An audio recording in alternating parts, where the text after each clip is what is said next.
Mwasiri w'ekisemi Musikechuri Asimigoso gamba ndiganya kubanira aliagenderete na muno ase sector y'ekisemi ase arwa okoboria kuchiesa abanasiasa abe atane kurwa ase omoroberi w'ekisemi gosase wisara y'ekisemi amwe na mang'ana y'ekisemi batige kubwatani ege sector y'ekisemi ase siasa.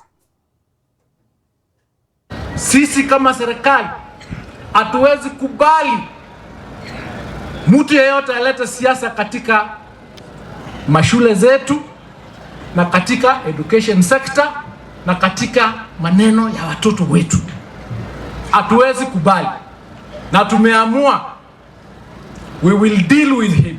We will deal with the politicians who are trying to corrupt our institutions, to bring their myopic thinking into our institutions. Kuna watoto tunataka waende shule, tunataka wasome, wakuje kuwa kama sisi.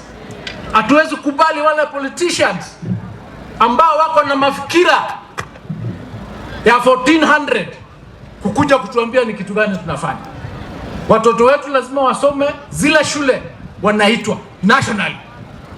Na tumesema through the directive of His Excellency the President kwamba watoto wote wale wanatoka grade 9 kwenda grade 10 waingie shule, hata kama wana uniform, hata kama wana school fees.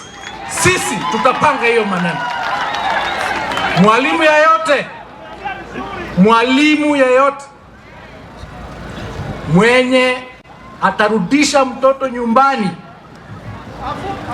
huyu mtoto akifika nyumbani, mwalimu naye atoka aende nyumbani. Hatuwezi kubali. By Friday last week tulikuwa tuko katika 94%. Wale watoto ambao wako nje wako karibu 70,000 only. Nikidistributa watoto kwa zile shule tuko nazo karibu shule 7,000 ambao waliitwa, utapata kila shule inachukua watoto kama 3 ama watoto kama 4. Mwalimu hawezi kusema kama ako na watoto 1,000, 3, 4 hawana uniform kwamba hiyo shule haiwezi endelea. Hiyo ni upuzi. Huyo mwalimu aende nyumbani, na